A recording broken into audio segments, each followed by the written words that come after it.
My name is Jerome Ferry, along with cameraman Alan Eggers, are doing an interview with Wallace Krouse, a lifelong Cedar Rapidian, who, along with his other jobs throughout his working years, served as president of the Cedar Rapids Baseball Club for 15 years.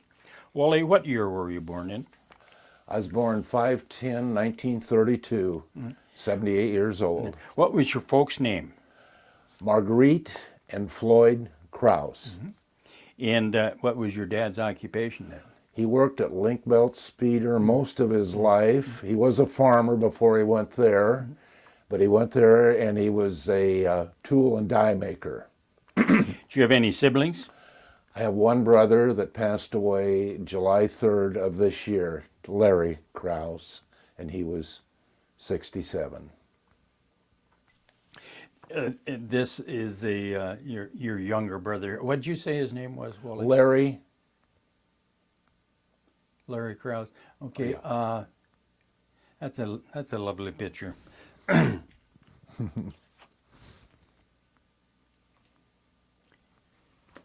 Did you like sports as a child? Very much so. They were a big part of my life. Were the kids in the neighborhood? Did you ever get together and play ball in the street, baseball in the street, or? Yes, most of my life, really, yes, a lot. Was your dad interested in baseball? He played baseball, and he was very supportive of me playing baseball, and he really enjoyed baseball. And where did he play? He played also at Link Belt Speeder, where he worked. Was that back in those years, wasn't there leagues? Yes, he was in what they called the M&J League. It was manufacturers and journeymen. It was very popular during the war years and very much a part of Cedar Rapids baseball. It was so popular at Link Belt Speeder, they had a gossip column telling about. Yes, they did. Every month they had a monthly newspaper, and they always featured how the teams were doing. They had bowling in there and different things like that, but baseball was the main thing during the summer, and it was something that they highlighted the different ball players, and my dad was one of them, and I happened to be the bat boy in the early days when I was about 8 or 9 years old.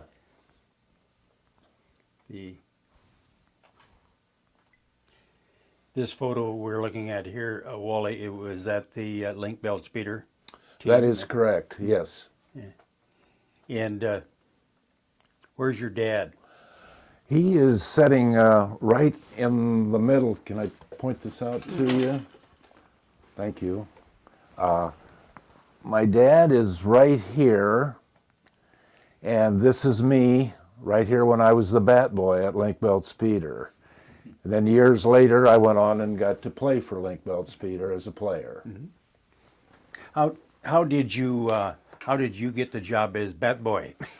Well, I worked there summers. I worked outside the fences more than in the factory. I worked cutting grass and different things like that was mostly what my maintenance job was, washing windows and doing different things like that.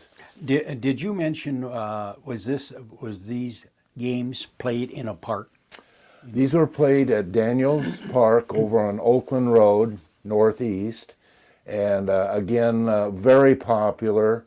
They played afternoon games, started 5:30. They didn't have lights. Sometimes the games were stopped at the end of the 5th or 6th inning because it would get too dark.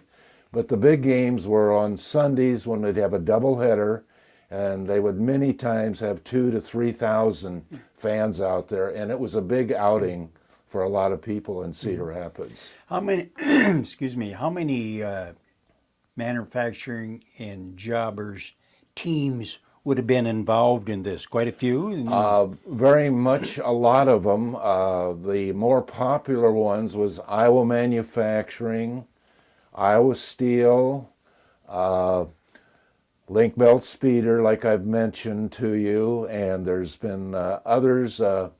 that have also been in there. The packing house, the Wilson Packing, the Iowa Electric Light and Power. It was called the Electric Power at that time, I believe, or something like that. And it was just a real good league, and everybody showed up to play real good, hard baseball. Was Collins Radio? Did they have a team? Collins Radio did have a team in there. And there's other ones I know that were in and out at different times. Maybe they'd be in for 3 years or so, and then maybe they would drop out. But there was different ones like that. Another one that I'm very familiar with was when I was in college. I managed a team in the M&J. It was called Hall Clothes. Harold Hall was a gentleman that owned a men's clothing store in the Roosevelt Hotel when it was a hotel on the main corner there. And I worked for him, and then I managed him, and we used mostly co-college players after the season at Co was over, and we had a lot of fun with different players from co-college. You mentioned the name Hall. Was Howard Hall, was he ever involved with the M&J League? Very much so. I would say he was the man of that league. He was a kind, he enjoyed it. He would come to every ball game he could get to, and he was a great supporter, and everybody loved him. And he was probably one of the richest men in this town of Cedar Rapids, but you'd never know it. He would show up at a ball game, and he would stand along the fence line. He'd be standing with welders and laborers and people in the office, and everybody just loved everything about Howard Hall. Did he ever give you any financial support for the Daniels Park? Very much so. And he was always the one that people would go to when they needed new bases or new bats and different things like that. But a little sidebar about Howard Hall, if I might. When we built the old stadium, the professional, he donated all of the steel and much that went into building that back in about 1948. So he has always been a great baseball man, and to this day he is, through his Hall Perrine Foundation, has given millions of dollars to baseball and different great projects in Cedar Rapids. Somebody would probably want to debate this, but what teams were usually the better teams? In the M&J? Well, without a doubt, Howard Hall had all the money, so he had all the ball players. But I would say Iowa Manufacturing had lots of good ball players, and they had many that worked in the office and had been in professional baseball. I can think of Bob Tverdik, Ray Petrozelka. Those people worked for him in big jobs, but they played ball for him, and I think the way they became a part of Iowa Manufacturing is through baseball. So where did you go to high school, Wally? I went to Wilson High School. At that time, it was a 7th grade through 12th grade. The other 4 major schools in Cedar Rapids, as you know, were Roosevelt, McKinley, Franklin, and Wilson. And of course, we were the best. And I assume you were very much into sports at Wilson. I played baseball and basketball at Wilson, and kind of a brag, but I was a top scorer in Cedar Rapids in 1951. But there's a little sidebar to that story. Norm Barnes was leading the league as a top scorer, who's another great Cedar Rapids, great tennis player and that type of thing. But he happened to graduate in January of that year, and I got to play the rest of that year, and I became the top scorer by default. Yeah. Do you remember which year you graduated? I graduated in 1951. Mm-hmm. And were you born left-handed? Yes. So you were a left-handed pitcher. Yes, sir. This never presented a. You It's were as caused good a lot of left-handed problems. as a lot of people were right-handed. Yeah, no, it's never been a problem. Did you ever get the opportunity to play in the old Cedar Rapids Stadium, the professional? Yes, I did. And it was just like in my day walking into Yankee Stadium to play there as a high school ball player. We'd have doubleheaders out there between those four schools, and it was always a very big thing. It was very important to all of us that were in high school to be able to play in the stadium. Was Tate Cummins? He was back in that era too, Oh, yes. wasn't he? Tate Cummins was a great guy. He was also the commissioner of the M&J at one time, and always would show up, always have lots of fun when he was around. He was always a nice guy, a good feeler, and he never had any problems. The thing I remember is that the press box where he would sit was about as big as 4 foot by 4 foot maybe, and Tate was pretty close to being a big man. Filling up the whole room. He kind of built in there, and Dottie used to come with him occasionally, his wife, and he had an old front seat of a car that he sat on inside of there, so it was very comfortable for Mr. Cummings. Did the M&J League, did they get good media coverage? The only thing that was covered was through the Cedar Rapids Gazette. There was very little on radio and no TV really, and there wasn't much coverage that way, but the Gazette, Gus Rader was very active during those years and was very good about putting the standings and highlighting the games, and we got very nice coverage that way. You had mentioned about your dad being involved with an amateur baseball team. Yes. He, at that time, lived in Toddville, just north of Cedar Rapids, and he played on the Toddville town team. And then he later played with Alburnett and different teams like that. They were not paid, but they played mostly Sunday afternoon ball games, and they were always very popular, and lots of people would show up for those games. When, after you graduated in 1952, did you go on to what college, or did you go to college? I did go to college. I went to the University of Iowa. And the days that I was there, they had like a freshman team. Then they had freshmen and then the varsity team. And I played on the freshman team my first year, and I got numeral letters for doing that, and we enjoyed that. My coach there was a gentleman by the name of Otz Vogel, and very nice guy, and I really enjoyed that. But I only stayed there at the University of Iowa for 1 year. How did you, or what did you use for transportation and getting to and from? My thumb. I would always, I lived at home yet, didn't have a car, and my year at the University of Iowa, I would walk over by Hayes School, the old highway, 218 to Iowa City, and I would hitchhike in the morning and hitchhike home of a night on that highway there.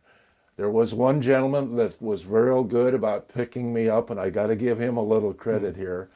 I don't think he's still with us, but Joe Abadili had a car, and he would many mornings pick me up and say, "Get in here, Wally, let's go," and away we'd go for the ball for school in Iowa City at the university. Yeah. And that was back in the days when anybody hitchhiking would probably not have to stand too long, and somebody would be very willing to pick them up.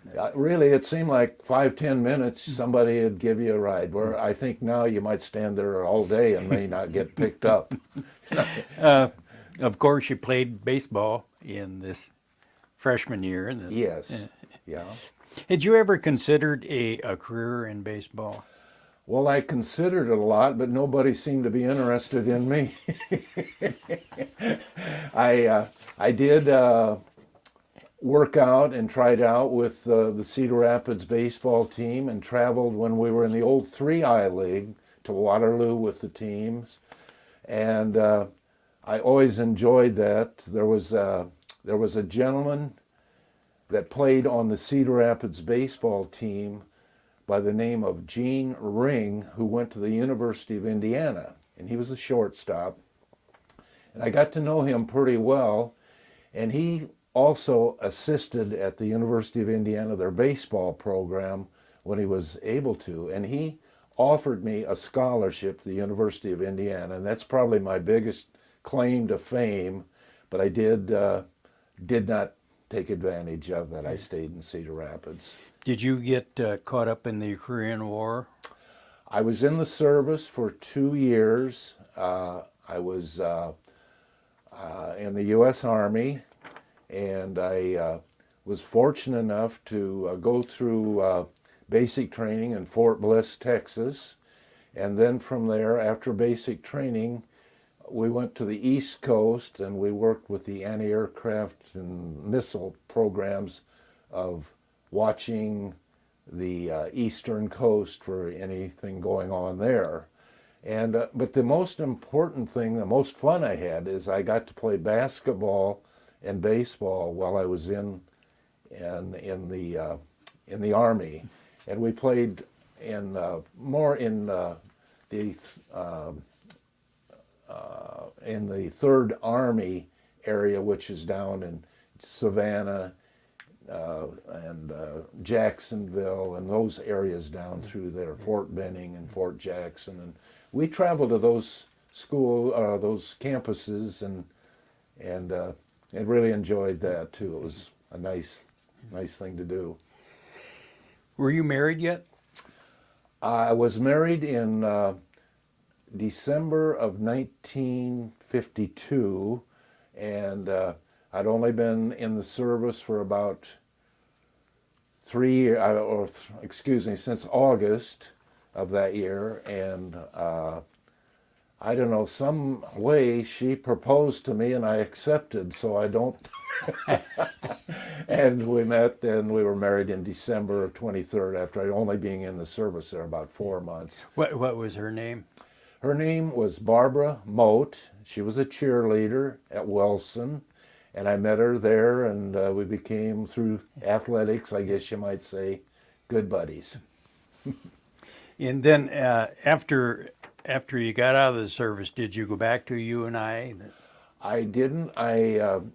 Being married, and I had the GI Bill then for helping with my college, and I had a chance to go to Coe College, and I did do that, and I was there from September of 1954 to 1957, and I graduated in business administration, in physical education, and coaching at Coe College. Did I ask you, did you letter in?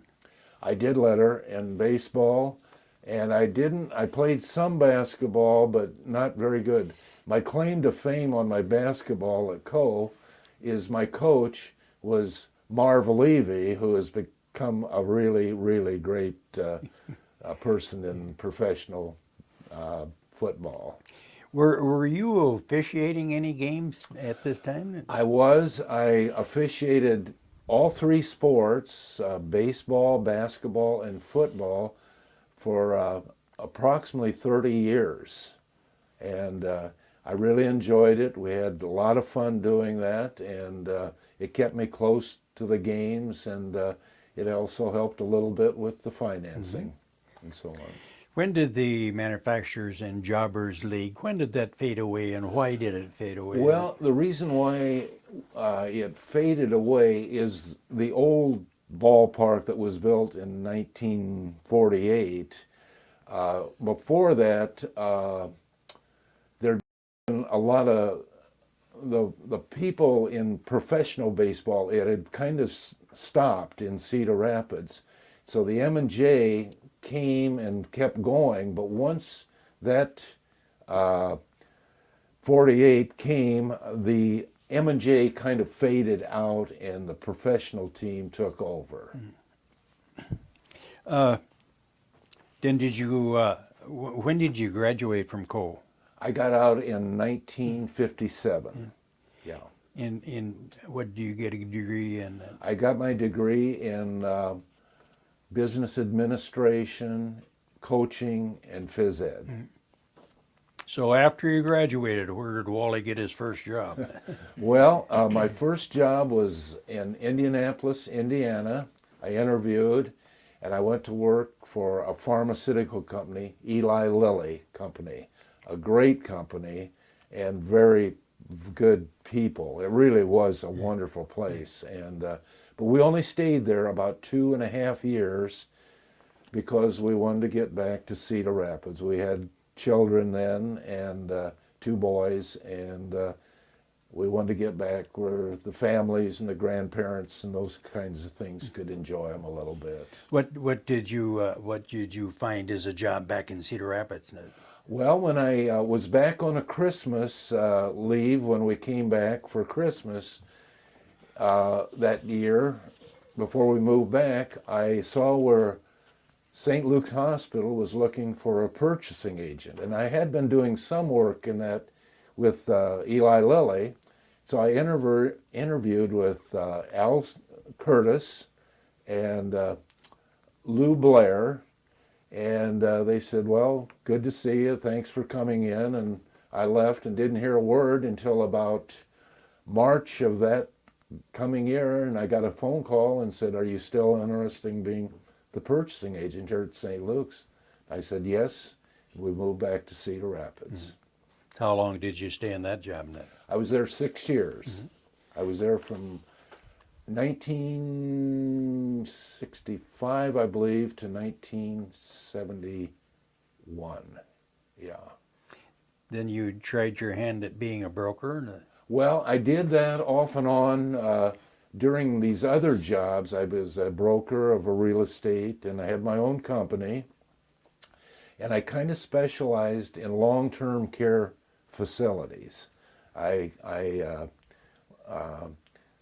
did quite a lot of work with that because I had some background in that field, and I knew a lot of the owners of different companies. So I stayed after that, and I did get lucky enough to sell some long-term care facilities.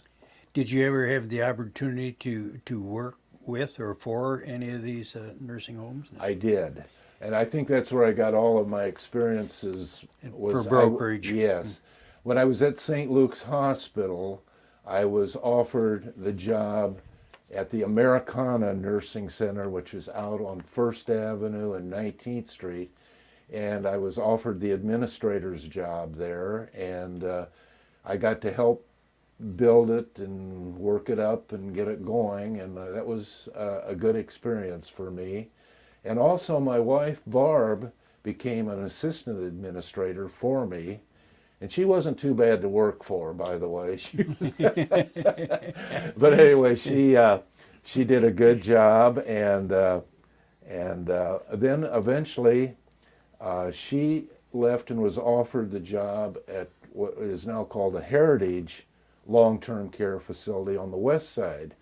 And she opened that up with 50 beds. Then they rolled it over and made another 50, and then they added on another 100 beds.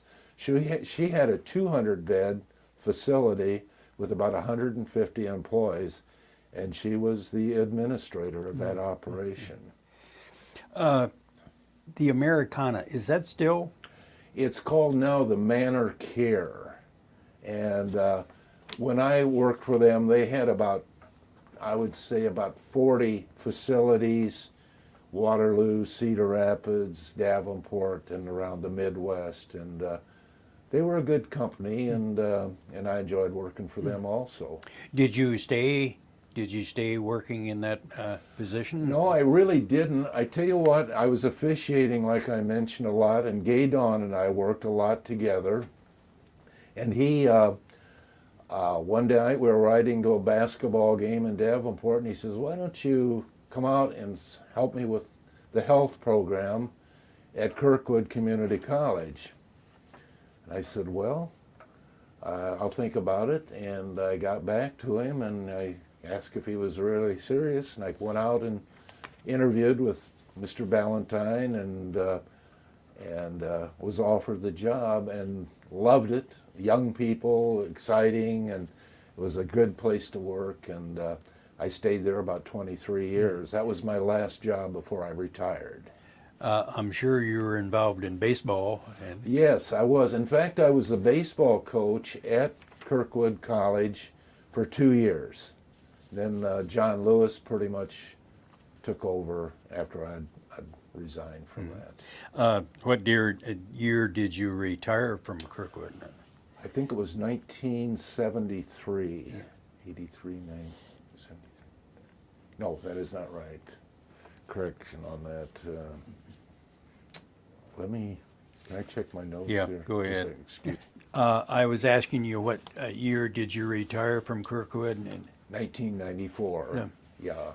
And prior to this, you took the position as president of the Cedar Rapids Ball Club, correctly? Yes. Yes. Yeah.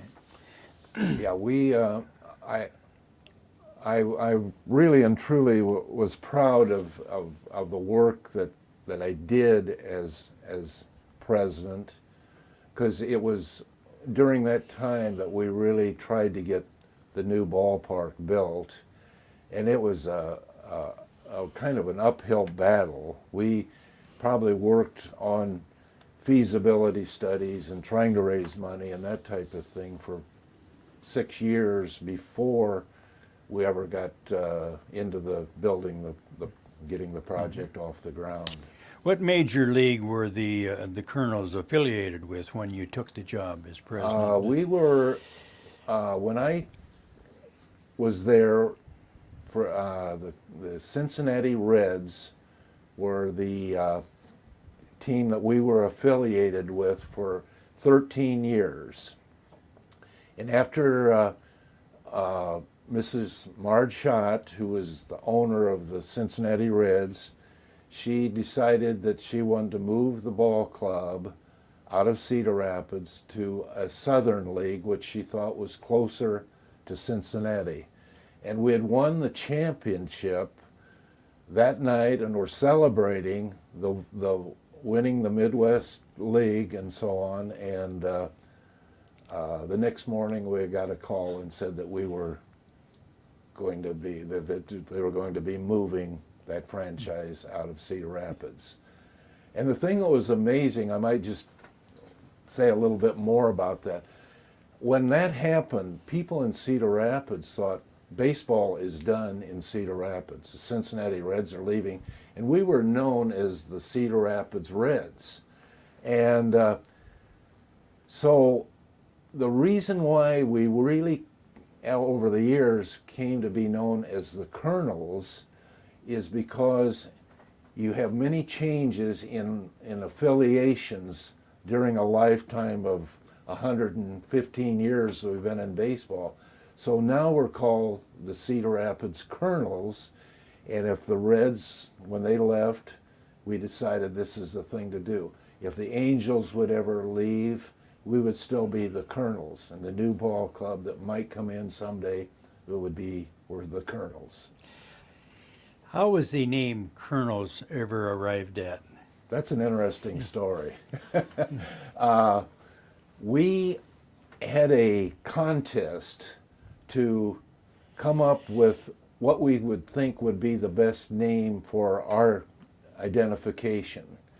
And there was a young man who was only 8 years old that was sitting at his breakfast table, and he said to his mom and dad, he said, "You know, there's over 650 people that have sent in applications for this, but I think the best name for the team would be the Colonels." And his mother said, "Why?" He said, "Well, corn, Iowa, all the different Quaker Oatses and 3-Minute Oatses and all those type of things are here. It's a natural. They should be the Colonels." Well, there was four other people out of the 350 or the 650 that sent in applications, but there was four that sent in that same one. So we drew, and his name was the one that won it all. And the gentleman, young man who was 8 years old that came up with that, his name was Matthew Antoniadis. And he was well recognized, and he got a season's pass, and he got a coat, and he got a night in a suite up there. And for 8 years old, he thought he was living pretty good. And then the other thing that I do want to mention, that at no cost to the Colonels, Gary Anderson was the one that designed the Colonels emblem. And he was a very good person that helped us in a lot of ways. And he's the one that did a lot of the 5 seasons work downtown. And we were very happy to have him, and we did recognize him for In fact, all his he work. was the one that designed the tree of 5 seasons? That is correct. Yes, sir. Was the Cedar Rapids team, were they affiliated with many different major ball clubs over the years? Very much so, as most minor league baseball teams were. We were affiliated at one time. Well, number one, we've been in baseball, professional baseball, other than 3 or 4 years during the war year, but about 115 years there's been professional baseball in Cedar Rapids. And the one thing that we were with, like I say, now with the Angels, who we dearly think are great. We were with the Cincinnati Reds for 13 years. We were with the Giants. We were with the Cubs. We were with the Dodgers. It just goes on and on. The first name, I think it was, of the team, they were called the Cedar Rapids Bunnies. and that was well over 100 years ago. So there's been a lot of changes in baseball. Why would there be changes in the affiliation? I imagine for various reasons. You know, the main reason why there was so many changes is I don't think the minor leagues were as professional as they are now. Now it's big business, it's big payrolls, it's big stadiums. If you don't have a nice big stadium, you probably won't have a franchise very long in that city, because there are other cities that are willing to build nice big ones. What was the percentages of from the Cedar Rapids team? Would they go on to the majors, and who were some of the greats over the years? It's kind of a hard question, because for years it has always been said in minor league baseball, with a 25-man roster, probably only about 3 make it to the major leagues. It's a very hard thing to do, to go through A, double A, triple A, and on, and all the type of things you have to do. But we, with the Angels, have been very, very lucky. On the 40-man roster, the big roster, 20 of the 40 came through Cedar Rapids. And some of the ball players, not only with the Anaheim Angels, but some of the other great names I'd like to share with you. And one of the big names is like Lou Boudreau played here. He played shortstop and managed the team at the same time. Allie Reynolds, who was a Yankee great ball player. Ray Petrozelka, who's a local guy, played here. Bruce Kim played and managed here. Hal Trotsky, Paul O'Neill, who went on to play with the Yankees, played here with the Cincinnati Reds. Eric Davis played here, very good ball player. The one that also that we're so proud of right now is the one that just left us, Mike Trout. And he's an interesting story. He is only 18 years old. He was when he played here this year of 2010. And he is a New Jersey boy, #1 draft choice. He's signed for a lot of money. And he, though, has been picked as the best minor league baseball in all levels, AAA, AA, A, and all of them. In all of baseball, he was picked the #1 guy in baseball this year, Mike Trout. He's a boy that we think will have a long career in the major leagues unless he gets hurt. He went from us to the California League. Next year, it sounds like they'll be signing him to Arkansas, our AA team. And then he'll be there for maybe a half a year, and then they think he'll go to Salt Lake City, which is our AAA affiliation there, and then probably at the age of 20 be in the big leagues or something like that. Early in your presidency, you hired a new general manager that... Jack Rader was hired. He was with us in Wausau, Wisconsin. He has a background of, when we hired him, he had been in baseball for at least 15 years or thereabouts. And Jack has been our general manager for the last close to 20 years. And we are so indebted to Jack, who is retiring this year, has retired, but he was with us for 20 years and was a big part of getting the new ballpark going. But one of the nicest, most sincere guys I've ever known in my life. And I think everybody agrees with that. Wasn't it about this time is when you switched affiliates from the Cincinnati Reds to... Yes, that is correct. We were with, that is exactly right. That's when we did make our change. And the reason why we went with the Anaheim Angels, we had 4 different major league teams that wanted to come to Cedar Rapids when we looked for a new affiliation. And the reason why we went with the Angels is that they were in the Quad Cities, and they had always had real good playoff teams and won down through there. And they have been really wonderful to work with. When we went with the Angels, kind of an interesting side story, the owner of the Angels was Gene Autry, the old Western man. And we met him at winter meetings and that type of thing, the nicest guy you'd ever meet in your life. Just a super person, great baseball man and that type of thing.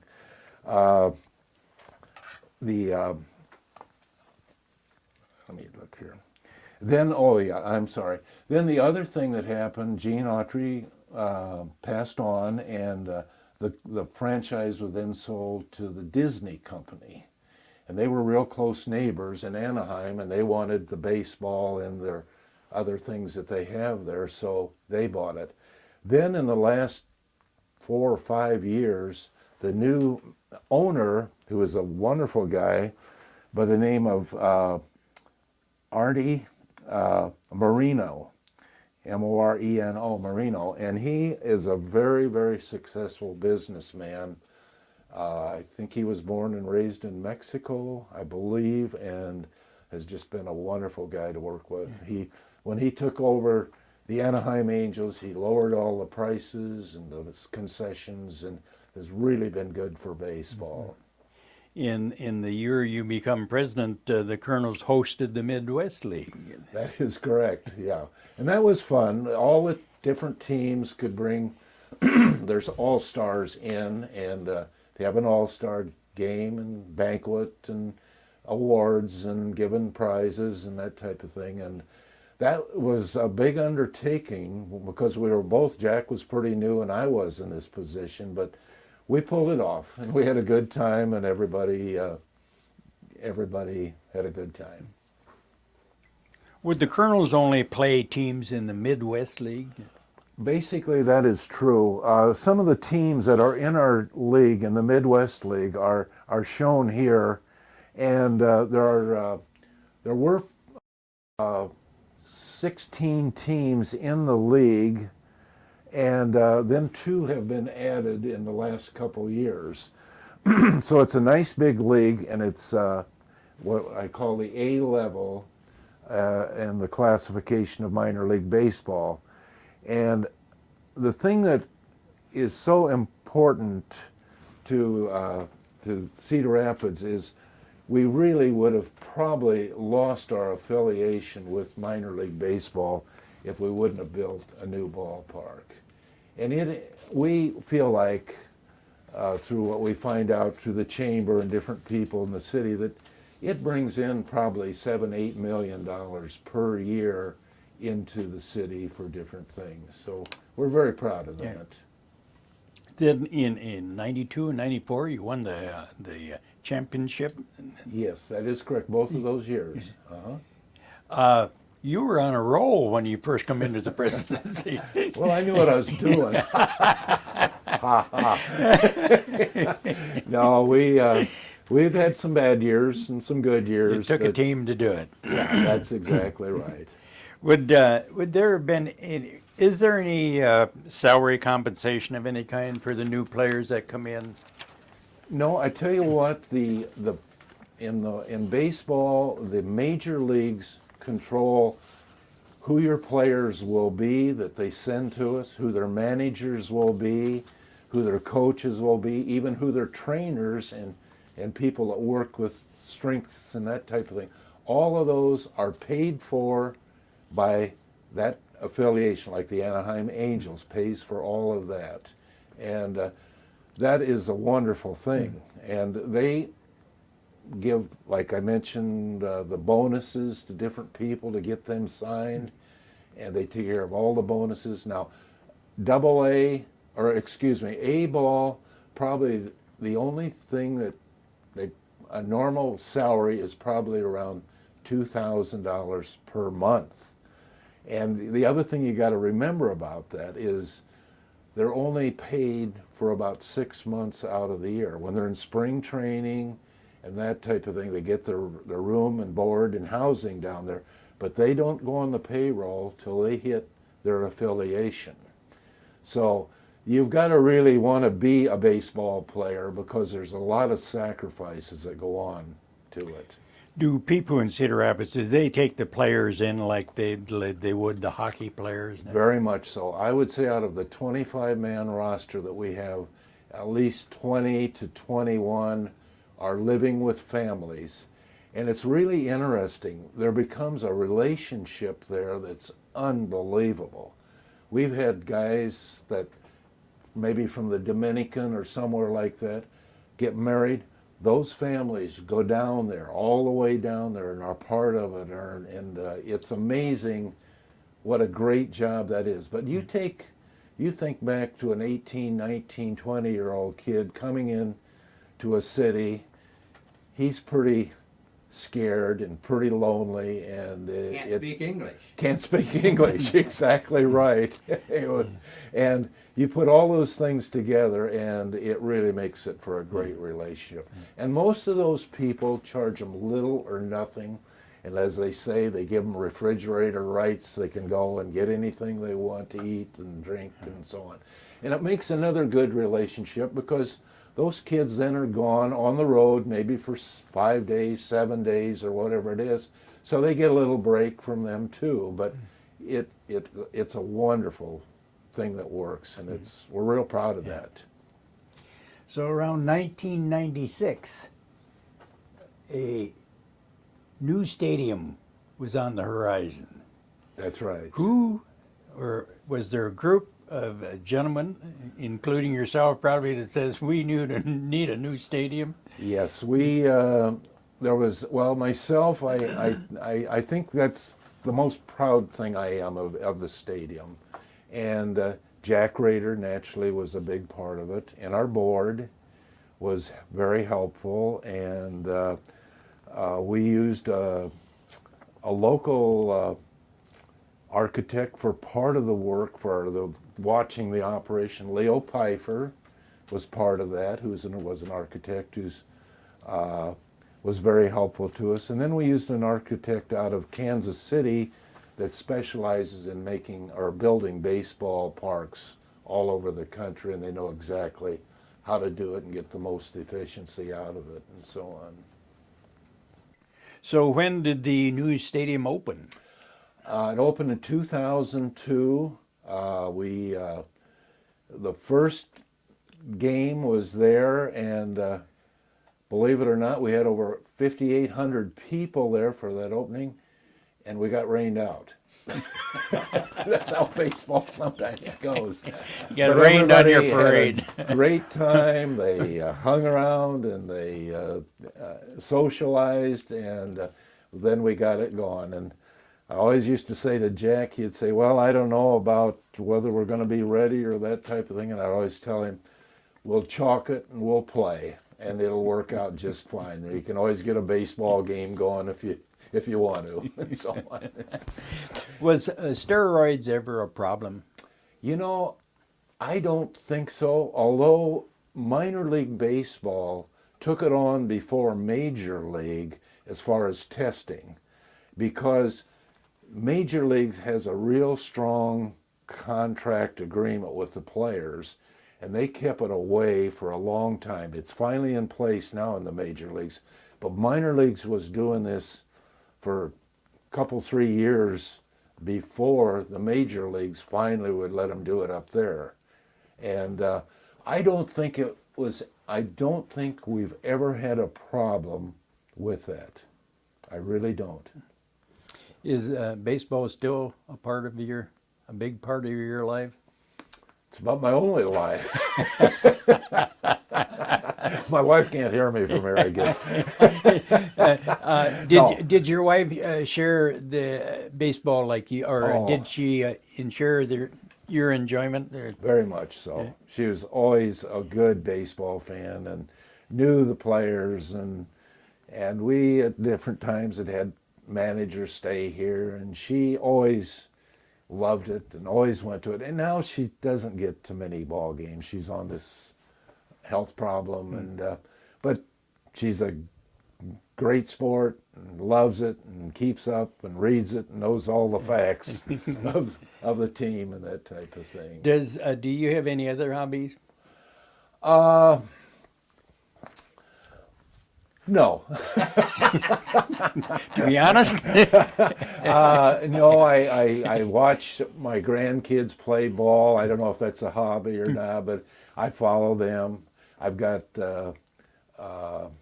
2 grandkids in Arizona area, in the Phoenix area, Gilbert, and that Tempe area. And I try to get down there a couple, 3 times a year and see them, and spend some time with the family there, and go to the ball games, and then I got another grandson up here, Parker, who is involved with going to a recital tomorrow morning at 10 o'clock, and he plays the piano and he plays sports, and he's a great guy, and they're all 3 great kids, and we're really proud of them. you'll give you. Showing some of the things here in my baseball room. At the top here is a picture of myself and Pete Rose Jr. And when we were affiliated with the Cincinnati Reds, we always went over there for a week, and we always got great privileges to get on the field. Down in the next picture there, that's me in the white sweater and Pete Rose standing around the batting cage, and he was a very nice man. I know he's had his problems, but he was always nice to us.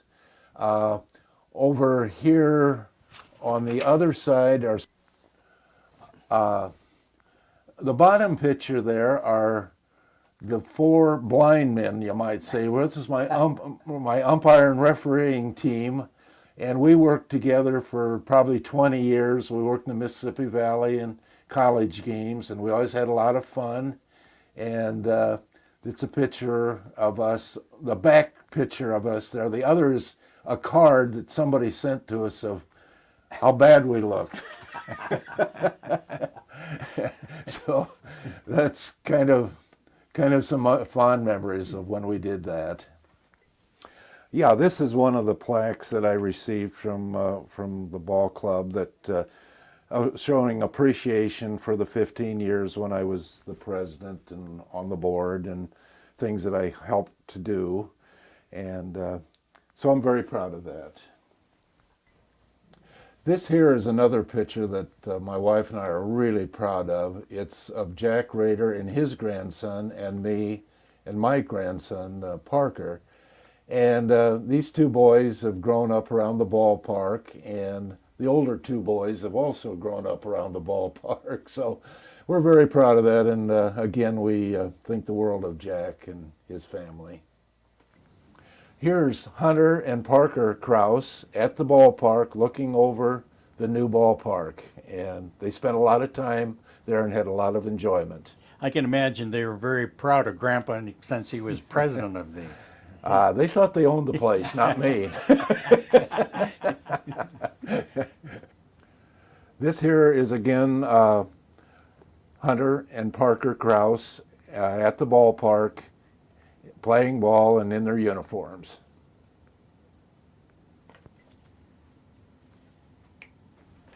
Yeah, this is a picture of Hunter Krouse. He lives in Gilbert, Arizona.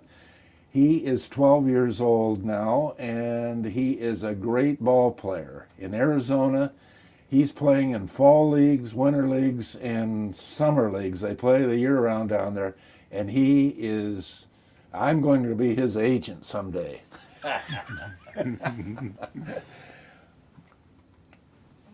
Parker Krouse here lives in Fairfax, Iowa. He loves to go to the ballpark with me. He plays baseball. He plays the piano, and he is a great guy to be around. He's lots of fun. You might explain why is the magazine? Oh, and these pictures here that we're looking at right now are illustrations of the Sports Illustrated fronts that were shot at a circus carnival that was held at the ballpark one afternoon. Yeah, one other thing that I'm very proud of is the board of directors put me on the Hall of Fame, gave me that honor in 2002, and it's something that I really cherish. And and the plaque that they did give me, it did state that I was instrumental in getting the new ballpark built, and that was very, very important to me, and I'm thankful for that great honor. And I noticed you're wearing a 2002 Yes. World Series Yep. ring. Yes, I'm going to show off my World Series ring, if I might. This was given to us by the Anaheim Angels, the parent ball club, and the way it happened is they feel like the minor leagues is very important to their operation. A lot of the kids, as I mentioned, go through Cedar Rapids. And when the farm director was in, one day he said to Jack and I, he said, what size ring do you wear? And we said, well, I don't know. And he said, well, come down after the ball game and I want to measure your rings. And so we went down and he said, well, we're going to get you a World Series ring. And we says, yeah, sure you are. And by golly, when we were at the winter meetings and we meet with them, they presented us with those, and it's quite an honor. Yes, We it is. really are very appreciative of it. Wally, who are we looking at in this picture here? Well, this is just kind of a family picture here. This is my son, Jeff, and David, my other son, and this is a picture of me, and this is my brother, Larry. And as you know, I've mentioned that Larry we lost this year. He lived in Louisville, Kentucky. This is a picture of my mom and dad. My dad, Floyd Krouse, my mother, Marguerite Krouse, and they were good baseball people, always loved it. My mother said that she didn't have a choice. You either stay home or you go to the ballpark. And she went to the ballpark most of the time. And my mom lived to be 96 years old and was good right up to a month or two before she passed on. So we're very proud of them. Come in, sit down if you want to. This is my wife, Barb, and she's my buddy and always been with me. We've been married over, well, it'll be 58 years. And She went to Wilson. She was a Rambler, cheerleader, and she makes me look good. I can see why you fell in love with her. She's a lovely looking woman. Oh, thank you. Thanks. What's your son Jeff doing today? Jeff works for Dave Schmidt Construction Company in construction work. He's been with him about 30 years. Yeah. These are pictures of our grandchildren. The first one here is Parker Krouse. He lives in Fairfax, Iowa. Likes the ballpark, goes to the ballpark. He plays a lot of baseball, plays piano, plays in a jazz band, and is a great kid. He's in 7th grade at a brand new school at Prairie. Next is Jenna Krouse. She lives in Gilbert, Arizona. She is in the process of being accepted at Northern Arizona. She's going to be a dental hygienist. She works for a dentist now, and she's got 2 years of her community college core courses out of the way, and we're very proud of her, and we love to see them when we get down to Arizona. The other one here is Hunter Krouse. He's the one that I'm going to be seeing here one of these days. He comes up for summers and spends at the ballpark with Parker and me and the family, and he'll is also a great joy and plays lots of baseball in Arizona. Wally, unless you have any other memories to share with us, the Linn County Historical Society, the Carl and Mary Kaler History Center would like to thank you very much for sharing your memories with us. Thank you very much. It's been a pleasure.